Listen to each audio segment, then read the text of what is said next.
Rớt. Ôm bi rồi đậu xanh nữa. Trời ơi. Ôm bi. Nổ cái bóp luôn á.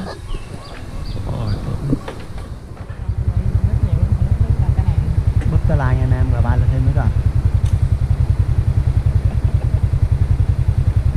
Sau đây là tới anh Trần Thái Dương. Búp tơ lai luôn, rớt. Thêm một pha búp tơ lai nữa. Rớt. Thêm một pha nữa. Rồi đáo ai đi hết.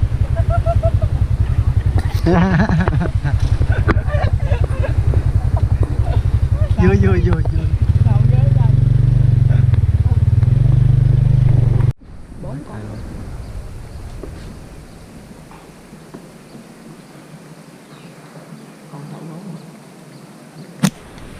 Rớt.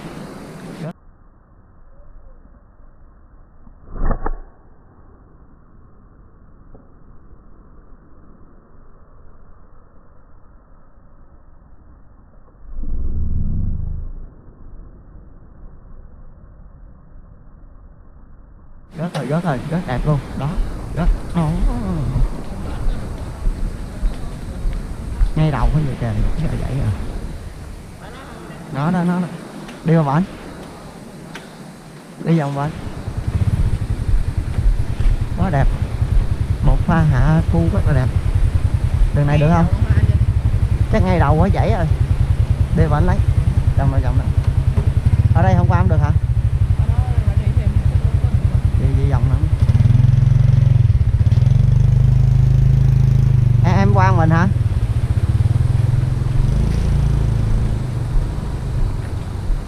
Một con khu nói rớt anh em, rớt từ gọt cây đó. Cây gòn á, cao lắm á.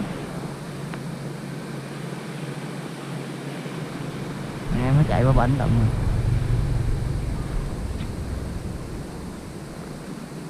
Đây coi có con nào. Kìa, trên kia có một con nè.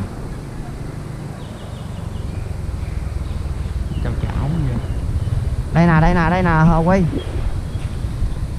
Nói với cái vũng nước này nè. Kiếm đường đi vô, nói trong vũng nước đó đó.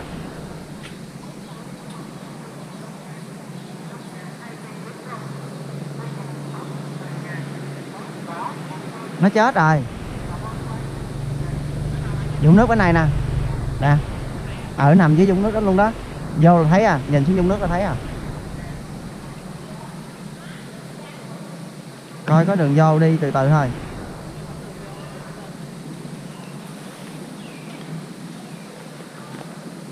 Đi bên này nè. Đi.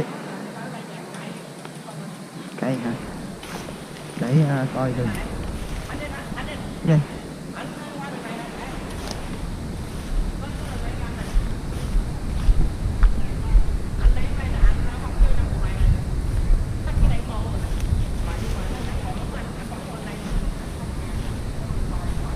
Kiếm gì thấy quá nè. Đây bước lên cái bọc rác. Bắn thì đã lắm mà đi lụm thì phê lắm.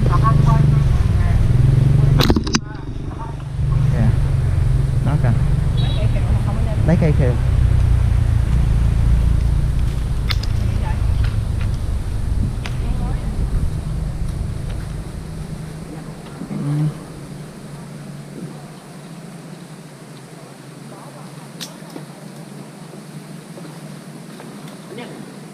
Có nè.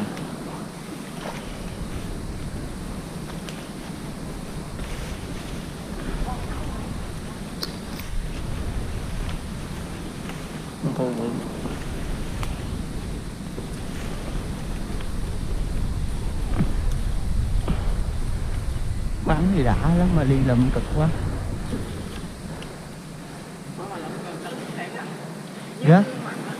Rớt đã nổ cái bóp.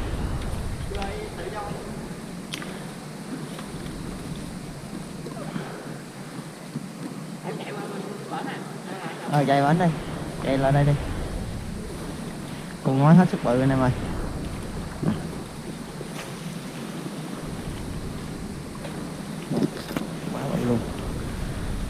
chịch luôn. Đây đây, đứng đó đợi anh bước qua đây luôn đi.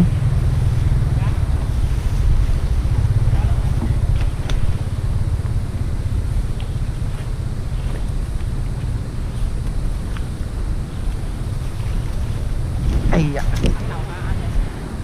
ngay cổ quá đã. Bữa nay là mùng 6 nha anh em, đi với anh em nữa nè. Rồi tiếp tục hành trình. Cùng nói nữa. Rớt rồi, rớt rồi, rớt.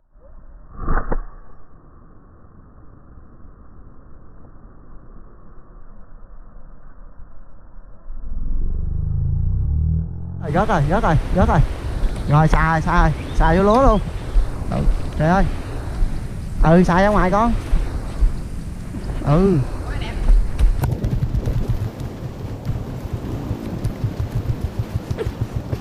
Kìa nó đi kìa.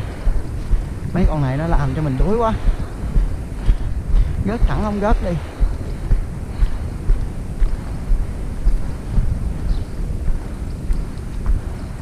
Úi trời ơi. Trời ơi. Nó bay vô lúa luôn.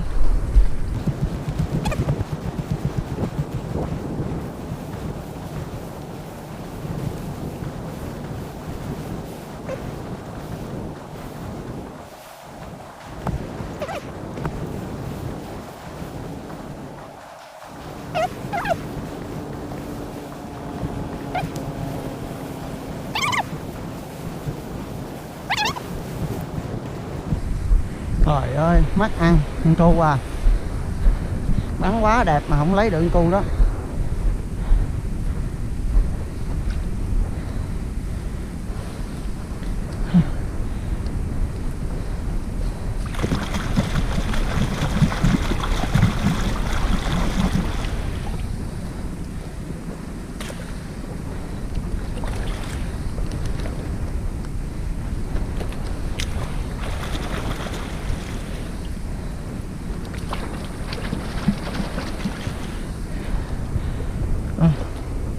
Coi như là quỷ con cu xui đi anh em ơi. Đi tiếp đây.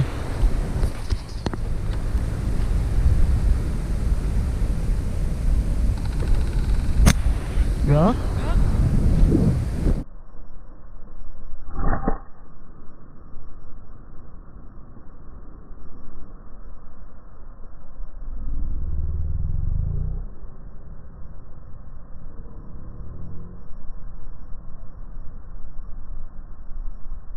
Trời ơi kìa.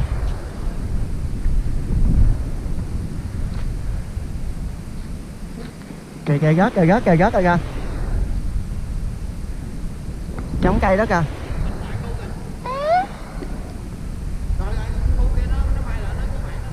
Đi. Nó đậu ở trong đó rồi đó. Chống cây đó. Anh cầm anh quay cái luôn cho anh đi anh nhìn. Con hú đó.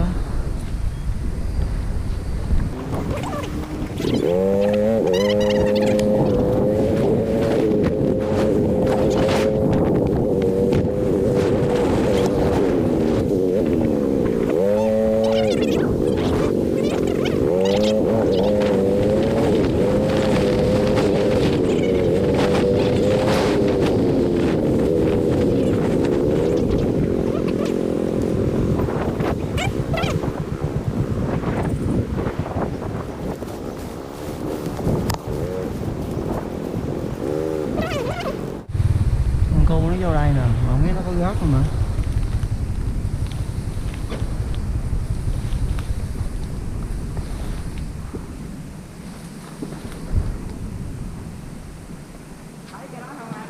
Cái này nè.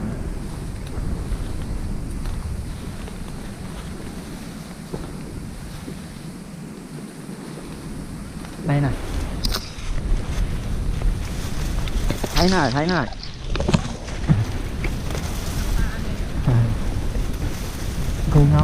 Cu nói mái.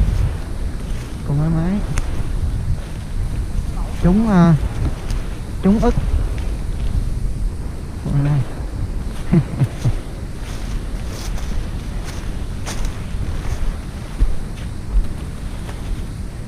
buộc nhẹ lại xong rồi. Rồi chim xanh rớt anh em ơi.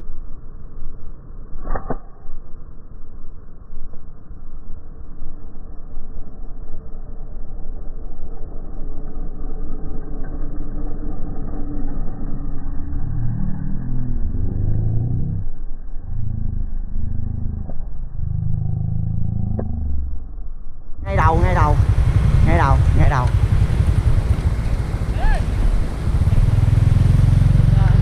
nó quýu ở trển rồi, xè cánh rồi.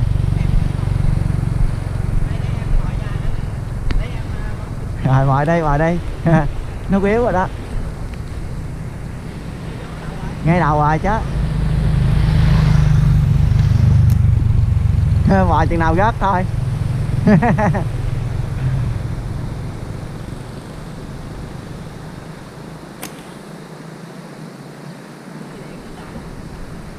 Ngoài đấy cho mày vòi tập bắn á.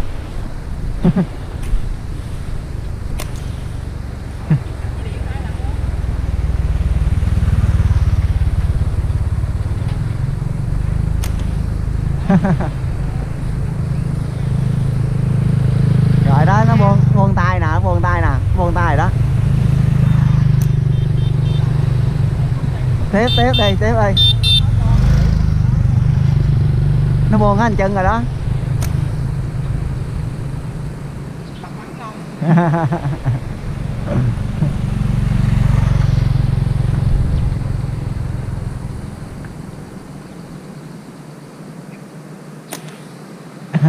Sao bắn mãi cánh, bắn chỗ cái đùi nó kìa, bắn chỗ cái đùi mà nó quáo thấy không, bắn chỗ cái đùi quáo á cho nó rớt.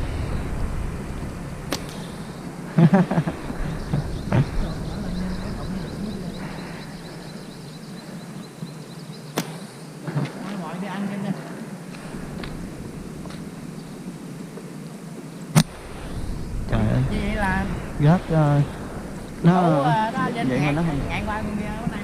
Rồi rớt rồi đó, vậy bắn ngay cái đùi nó vậy mới chịu rớt á. Quá đẹp luôn anh. Chụp tiếp. Bánh răng tủ bộ đó anh đi. Còn ngạn qua rồi. Đây là con chim lượn.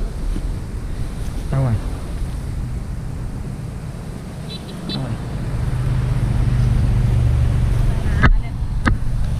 Đây nè. Đây. Con bồ cắt nha Nam. Một viên ngay đầu luôn.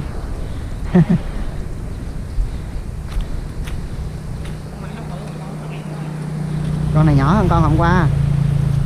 Con hôm qua nhiều màu bự hơn.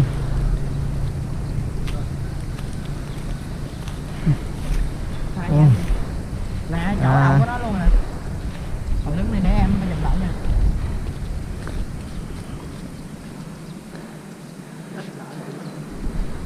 Có uống cái chạy nè, chờ nó ấy lận. Quá đẹp. Phải chụp em nóng luôn.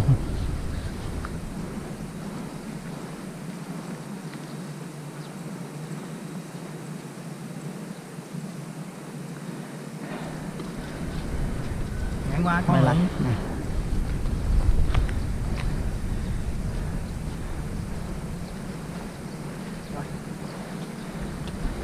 quá đẹp, chụp nè. hả? Nhưng nãy Đây là chụp lại cho tấm này là mới thấy được cái món. Quay lại.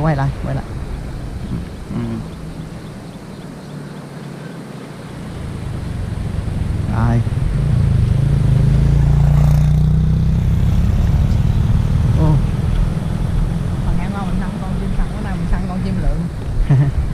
Hôm qua cũng là ăn chim săn mồi đó, nhưng mà con kia nó giống bự hơn này. 2 ngày 2 con chim săn ha anh Vinh. Rồi đi tiếp. Quá đẹp. Xa đứng đâu nó ngu mà con này dạng quá trời dạng. Rồi đi tiếp nha anh em. Vì size 055 nè. Nếu sơ mi bắn bi 6.35. Tiếp tục cuộc hành trình.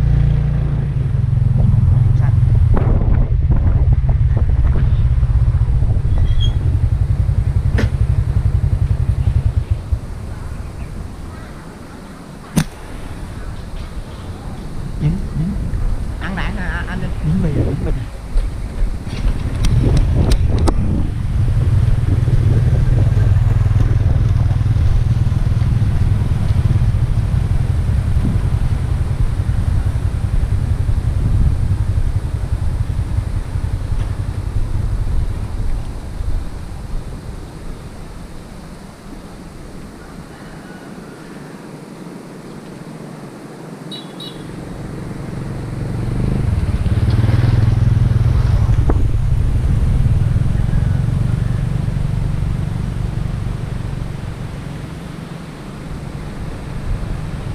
Rồi nó ôm viên bi rồi.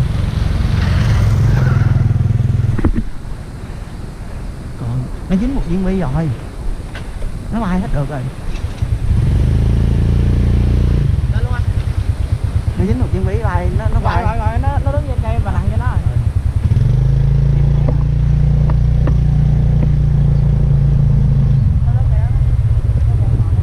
Nó một viên rồi.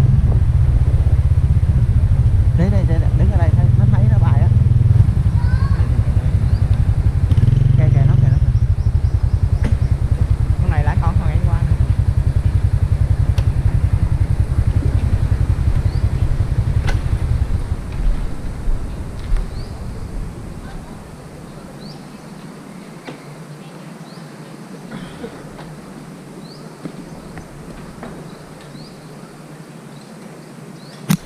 Rớt. Hai viên mà vẫn còn bay. Trời ơi.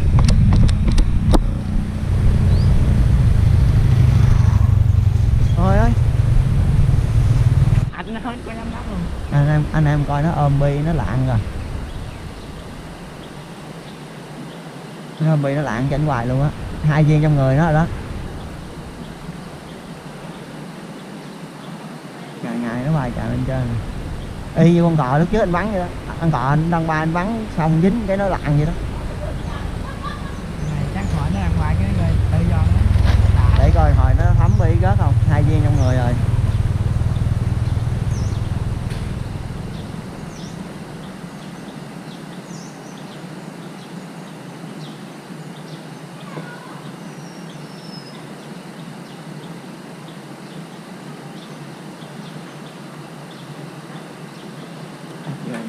Vô rồi.